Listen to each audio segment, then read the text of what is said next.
Matt Lewis. Matt Lewis. Matt Lewis. Matt Lewis. Matt Lewis with the Daily Beast. He's their senior columnist. Friend of mine and friend of America. All right, everybody, welcome back to the podcast. Our guest today is Lisa Britton. She's a children's book author living in Los Angeles, California, who stands up for boys, the family, and true female empowerment. She has established a presence on Twitter at Lisa Britton, bringing a common sense approach to a very controversial topic these days. And she's currently out with a new piece at EV Magazine titled America Has a Boy Crisis. Lisa Britton, welcome to the news. Thank you so much for having me, Matt. It's great to talk with you. I mean, as a male and a father of two boys, this is a topic near and dear to my heart. How did you, tell us a little bit about your background and how you got interested in this topic. Yes, so it all started about 9 years ago. My brother built a school in Tanzania with a friend in a village in Tanzania. So I traveled out to the school and I started trying to fundraise and stuff for the girls in the village because in Tanzania, girls are less likely to get an education and they have many challenges.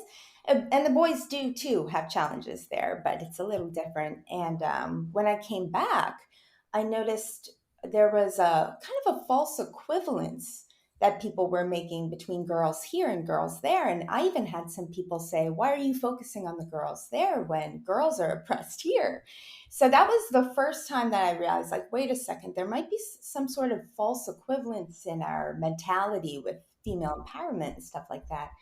And then after the 2016 election, I decided to go check out the Women's March. And that's when it hit me of almost like a victimhood mentality that was being instilled in the girls today. So I initially started by wanting to fight the female victimhood mentality. So I wrote a few books for girls, little children's books that were more in the empowerment phase without instilling that victimhood. And I started traveling to DC and meeting with lawmakers. And I noticed that, surprisingly, it was more of the Republicans who wanted to meet with me. And so I started meeting with the Republicans. And then it was a staffer for the late Senator McCain who said, do you know what? You might actually want to start looking into boys. And I was like, boys, my feminism that was ingrained in me since I was a child was like, boys are doing just fine. And she was like, no, you might want to start looking into this. This is going to be a big topic soon. So that made me start to do my own research. And that's when I started going down the hole of, whoa, wait a second here. Like there's some serious issues facing our boys, facing the family, facing the relationship between men and women. And so I decided to start just speaking out on Twitter. And slowly over the past few years, I've gained like a fair amount of support and followers. And I'm just really trying to make a positive change in society and try to make it's controversial to stand up for boys and men and the family today. So I want to try to get people on my side to see what we have to do to basically save society.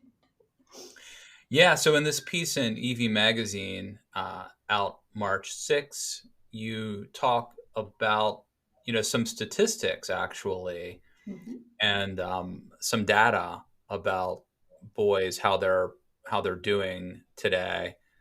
Talk about that. What are for people who may be skeptical of this, because I think just the impression is that boys are privileged and that they're doing great. But talk about some of the data that might call that into question. Yeah, so when you put ideology and mainstream narratives aside and you actually just look at statistics and data, you see that boys and men are faring worse than girls and women in many ways. And we ignore that because people believe, well, men are privileged, boys are privileged. But that's questionable because today the ones who get all of the support are females. So when you look at, for example, what's happening in college campuses today, females make up 58.6% of the college students. They're more than half. So if we're striving for equality, like they say we are, shouldn't we be trying to encourage more boys to go down the path of going to college and helping them? And College Fix put out a piece talking about how they found 92% of sex-specific scholarships are reserved for women. And you have to wonder, well, if women already make up the majority of associates, bachelor's, master's, and doctor's degrees already, is 92% of the scholarships going towards girls? We're seeing a problem where boys are falling behind. And then you look at the school statistics, boys have fallen behind in every category academically. And this isn't even just a problem in America. This is a problem globally that boys have fallen far behind. And then our schools, you have to factor in that they value feminine traits, female traits. So our schools are becoming less and less boy-friendly. And then again, with education, reports are coming out, research is coming out that boys are falling further behind with remote learning. And we're just Yeah, not. no, I saw that. There was a piece just yesterday. Mhm. I guess maybe it was in the Wall Street Journal Yeah, about how boys are falling behind with remote learning. yeah. So, Because it's hard for boys because, again, another controversial topic, boys and girls, they are different. They have different traits. They're not all exactly the same, but they have different traits, and boys have a different unique style of learning, and they have to get their energy out. So if they're sitting at a computer screen all day, they're going to fall behind. They need activity, they need hands-on experience. So if we want equality, then we have to start paying more attention to boys. They're the ones falling behind. it's so funny. You mentioned the women's march. So when that was happening, I was actually on TV covering the Trump inauguration, and maybe the fourth or fifth segment I did on the women's march, I decided to, be a little contrarian, and I mentioned it's interesting that we're doing this women's march, but there's some statistics that might show that actually men are the ones struggling right now. Um, and I mentioned this idea about how actually women are more likely to go to college and get degrees, and then these men are unmarriageable, is the term I used, and that creates a problem. And in fact, it might even create Trump voters, having men who feel like they've been left behind. The host actually laughed at me. Like, this concept to everybody on the panel, including the host, was a foreign concept. They thought the fact that I invoked this idea was absurd to them.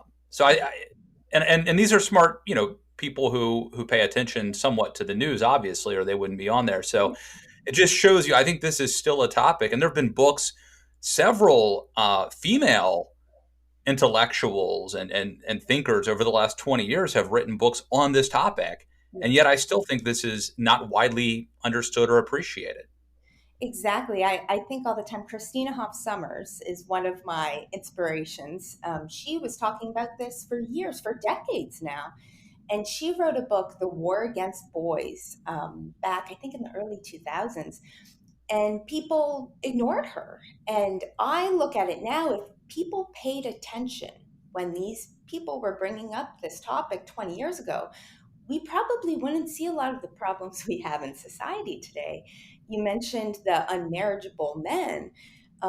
Last year, there was a flurry of articles that came out because there was a report that said that the lower marriage rates were because women weren't finding quote unquote economically attractive men to marry.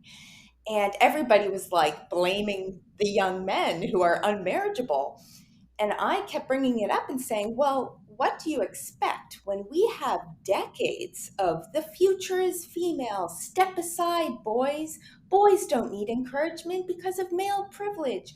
When you have all of these things going on for decades, are you going to blame the now men who didn't get the encouragement they needed and now call them economically unattractive? We didn't encourage them for decades we literally told them to step aside for women. And now we're blaming them that they're not good enough for women. It's remarkable when you look at it. And a lot of people say when I speak out, I obviously get some people who are disagreeing with me, and they'll call me anti-women and stuff like that. And I try to tell them, standing up for boys and men, that's standing up for girls and women too. Like it's not a zero-sum game, you know? Yeah, now we're all in this together. And if you want, I mean, first of all, even if you don't care about humanity, you probably have a father or a husband or a brother or a friend. But also, just if you want to live, like, I don't want to live, I would prefer not to live in a world or a neighborhood where there are a bunch of angry dudes who are out of work and are not civilized by women. Like, that's not the kind of world I want to live in. Exactly. It's a dangerous world. Exactly. And you look at, and this has been going on for decades, but you look at the destruction of the family and you look at some of the results of that. There's many boys who are growing up without fathers in the home, and then they're going to school, and there aren't men there either. It's 11% of elementary school teachers are male. So they don't have men to guide them into adulthood, and boys need men to guide them into adulthood. And then they go down the path of looking towards other boys, many who don't have fathers either, as guidance, and then they get into trouble. And without these men in their lives, it creates more crime, it creates more poverty, it hurts the children, it hurts society. They don't turn into men who can be providers and fathers, and it's just a cycle. And if we don't start doing something now, we're just going to have a society filled with broken men and women who are resentful trying to raise a kid. You know what I mean? Like we need it. It's all connected, and I believe this is the number one issue if we want to solve many of the problems in society. Like almost every single issue we have today stems back to the destruction of the family and the destruction of the relationship between men and women, and how they're not cooperating anymore. They're competing against one another. Definitely. Helen Smith, I believe, who is Glenn Reynolds' wife, Dr. Helen Smith. I think she had a book on this topic. You mentioned Christina Hoff Sommers. I think Hannah Rosen did. I mean, this is Hannah Rosen's book, The End of Men. Yeah, I think she was on this podcast like 10 years ago when it came out. That's a great book, and that book's actually, it's almost a little bit from a more feminist point of view. But when you read it, like it's from a alerting society point of view, but she was a feminist and stuff. And when you read that, you see it can wake a lot of people up. I would say The End of Men is a good book to read. Also, The Boy Crisis by Dr. Warren Farrell. That book nails it. It came out about 2 years ago, and he's been on this topic for years. He was a feminist in the women's movement back with the biggest ones, Gloria Steinem and them. And he started realizing a decade or two ago that we were leaving boys and men behind. So his book, The Boy Crisis, if you want to educate yourself more on the topic, is a great book to read. Yeah, I think he actually might have been on this podcast talking about it. So this is something that I've been following. And, different types of statistics. You note that in this EV magazine piece, men die sooner from 9 out of the 10 leading causes of death. I think COVID is probably one of the things that men are more likely to die from. Men are jailed longer than women. every once in a while you'll see one of these memes about uh, stupid things that men do. It might be like trying to show off or do some sort of crazy sport. But there's also things like being a coal miner, which I don't know the statistics, but I'm guessing it's disproportionately dudes who go Oh, down in coal mines. definitely.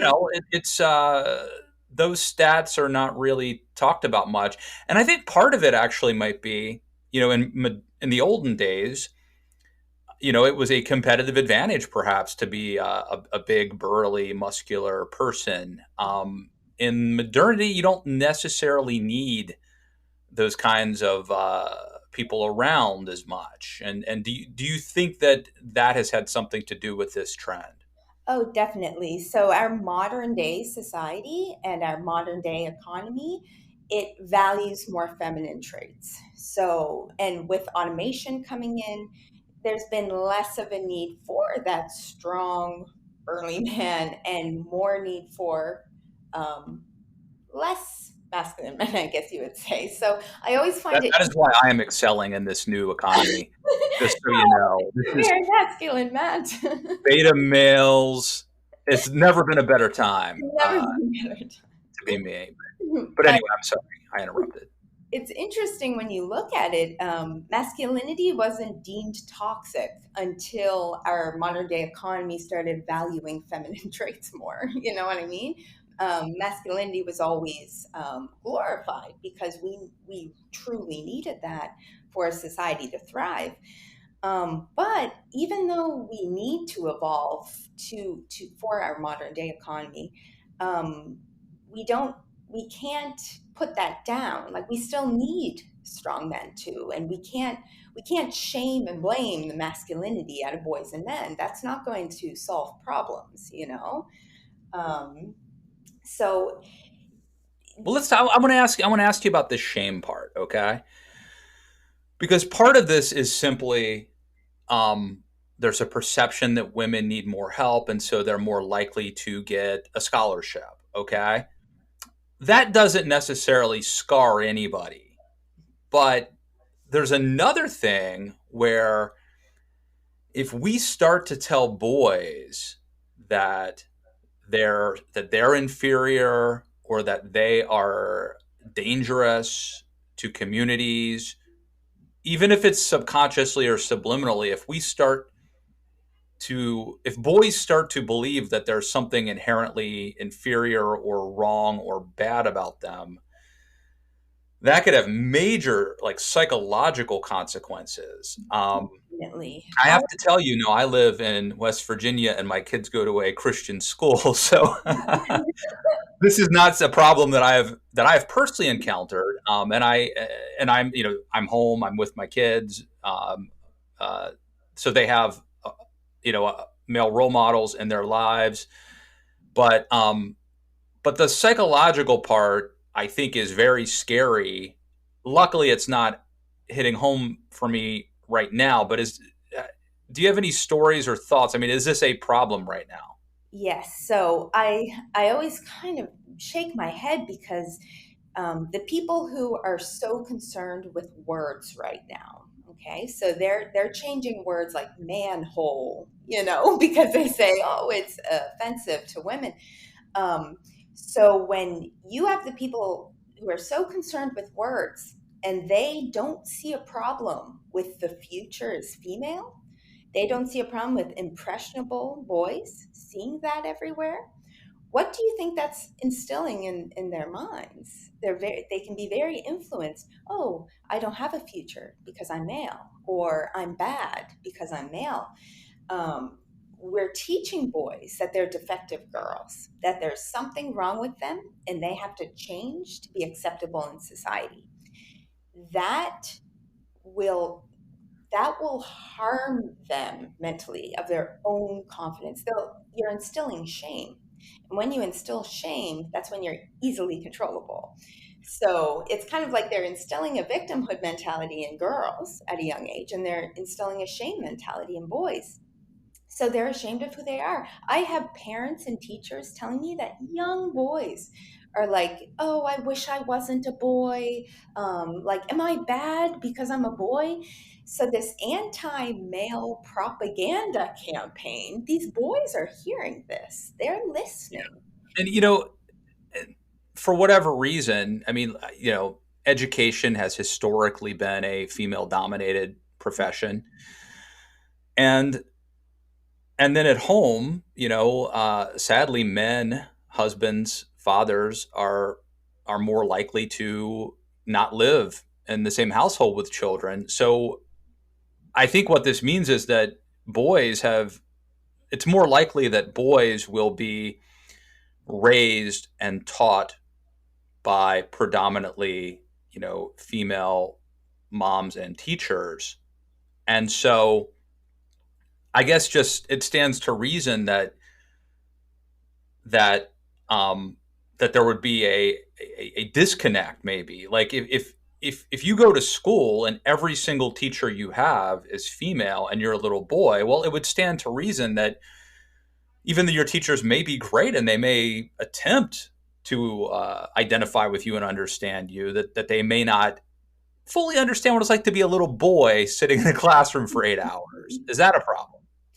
Definitely. I actually was speaking with a single mom, a friend of mine, and we were talking about this topic, and she was like, I agree with you 100%. But then she said, but I'm raising my son right. I'm teaching him about toxic masculinity. I'm teaching him how to treat women. And I'm like, no, no, no, that's not what I'm talking about. Like, boys need male guidance. You're basically just still telling them there's something inherently wrong with them, And so, and even with the teachers, these female dominated classrooms, they don't know how to handle boys well. And what you see as a result are higher expulsion rates, and harsher penalties for these boys, so higher suspension rates, because a man in the classroom would be able to handle these boys who are acting up or causing trouble, but the female teachers, they kind of create more of a situation to make it worse. And then so you see higher expulsion rates and this and that. So it's so important to have male teachers, male coaches at these schools, but we're seeing fewer and fewer of them. And And I think, I mean, I would just say personally, I believe that there is toxic masculinity, and that there are men who are not good role models. But you're not advocating no, for so this that. You're what you're saying is like we need good men who are going to model strong, masculine, chivalrous, but honorable, decent, respectful, that type of behavior.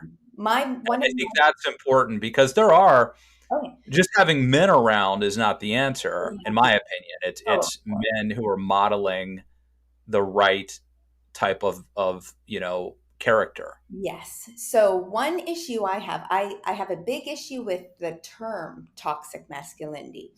So I get it and I agree that there's toxic behaviors that can come along with men and masculinity and women too. That you could easily say that there's toxic femininity as well. But what I don't like is using the term toxic masculinity or toxic femininity because it's toxic behaviors. There is nothing toxic about masculinity and femininity, So, and there's an argument to be made about toxic masculinity, but it's been almost the term's been weaponized in a way. So now the kind of belief is that masculinity is toxic. And I don't like that because it's not. So when Yeah. I mean, I it's really just like bullying might be an example of it. And that's a behavior that, transcends sex or gender. exactly. So these Um, toxic behaviors that we can discuss, we can have conversations about, even along the lines of how men don't seek help. If they're depressed, if they're suicidal, and use toxic masculinity as an example why men don't reach out for help. I actually think that using the term toxic masculinity to discuss that is the worst thing you can do, because basically you're saying to these men that they're the problem. They're the problem. You're the reason why you're depressed because of your toxic masculinity. How is that helping anything? Like, we can have these conversations and be smarter with the terms we use. Going back to the people who get very upset with words, these are words that they should get upset over, because this is causing damage and causing more problems for boys and men. How much of this? Because I mean, I have to tell you, like, again, I'm not saying that I'm representative of the average person, but in my experience, this doesn't really impact me when I get off Twitter. Mm-hmm. How much of this is like a very, very small percent of radicals kind of causing problems in the academy or at the opinion leader, you know, sphere of life, versus how much has this trickled down and actually impacting normal people? Well, it's interesting because for decades, people would raise alarm for the quote unquote like feminism, feminists, stuff like that, the radical feminists, and people would shrug it off and say, oh, it's just on college campuses, everything's fine. But on those college campuses, it has trickled down, and we've taught children. Those people who were in college had kids and they're raising them.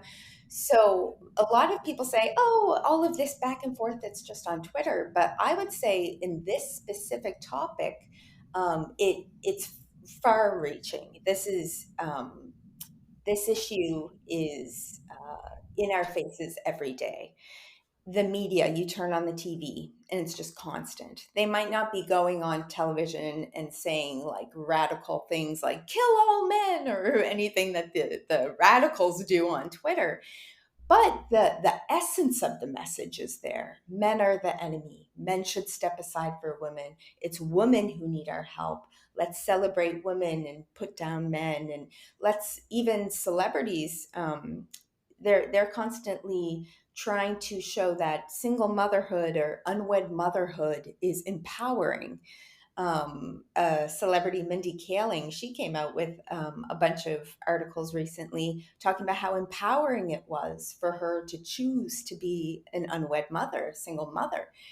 And I find that that's dangerous. She's a wealthy celebrity with a support system, but her young fans, who will never be wealthy celebrities with support systems, they're starting to believe, oh, single motherhood is empowering. When you look at the statistics, and for regular women, they're 5 times more likely to be living in poverty.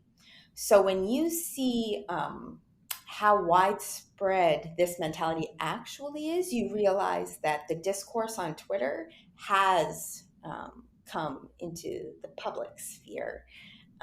It's sure there's some wild people on Twitter. The average person, they're not, men are the enemy, men are this and that, but they still have the kind of subtle beliefs that were instilled with us. Even when you were at the Women's March talking to the people on TV, they laughed at you. They laughed at you, even mentioning that we might have to start doing more for men too, and boys and men, because it's ingrained in them now. So it's easy to shrug it off as just discourse on Twitter, but I believe it's the mainstream belief, and it's off. It's not correct. Yeah. So, I mean, obviously there's a macro issue or problem here. Mm-hmm. And maybe we're addressing that a little bit by talking about it from a micro standpoint. I'm a father. I obviously don't want my sons to be jerks. I don't want them, I want them to respect women and to treat them well. But I also want my sons to grow up to be the men that, God wants them to be, and to be proud of who they are. What advice would you have for people who have sons, who are raising boys, in this culture and in this, in this world? What should I be doing? I would definitely focus on giving them confidence. Um, Make sure that you don't instill a victimhood mentality, which can be very difficult as we're trying to raise awareness of how boys are being left behind. Some research came out that showed that Generation Z, the boys, over 50% of them say that feminism has gone too far, and they're leaning a little bit more right, as the young women of Generation Z are even further left than millennials. So what we're seeing here is a divide, and it's going to show up years down the road when there's resentment and they're bitter.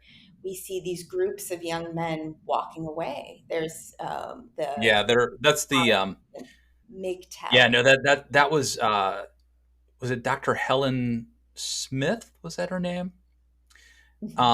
Anyway, she talks about how boys are checking out. Yes. They're deciding, and this book is like 10 years old, but a lot of these boys are just deciding, like, well, pornography is not going to sue me for harassment, or it's not going to want like matrimony or child support. So I'm just going to stay in my basement, like that. A lot of these young men are making a conscious decision that it's just not worth the trouble to date and get married. Exactly. And then when we're looking at these trends, you see articles coming out blaming them. Look at this misogyny of this and that, which is only going to create more young men going their own way. So it's like we need to address the issues. This is the result of something. And this is the result of their entire lives being told that there is something inherently wrong with them and that they should step aside for women. And blame and shame, So you ask what you can do as a parent. I would say, do your best to instill confidence. Tell them it's okay to be a boy. It's okay to be a man. But we have to do something at a society level, because you can do whatever you want telling them, but then they go to school and they're learning these things. They're turning on the TV. They're seeing these things. So you can only do so much as a parent. We need to stand up and say something. Like, my goal is to create a movement, bipartisan, and this isn't just a one-side issue. I have a lot of people telling me I just speak right-wing talking points, but this is a bipartisan issue. There's parents on both sides. Brookings just came out with an article where they found both conservatives and liberals are more concerned about their sons' futures than their daughters' futures. So this is a bipartisan issue. People are worried about their boys. So if we can create an environment where it's okay to take a stand for boys, and we can spread awareness and the data to show people, the conversation might be a little bit more nuanced than just girl power, then I think we can try to make some changes for society. Because boys, as a parent, you can do what you can, but nowadays they'll go on the computer, they'll go to school, and they're receiving those negative messages. All right, everybody, go check out this piece at evmagazine.com. It's called America Has a Boy Crisis. You can also find out more about Lisa and follow her on Twitter at Lisa Britton. Lisa Britton, thank you for coming on the news. Thank you so much for having me. If you like this podcast, rate and review it on iTunes.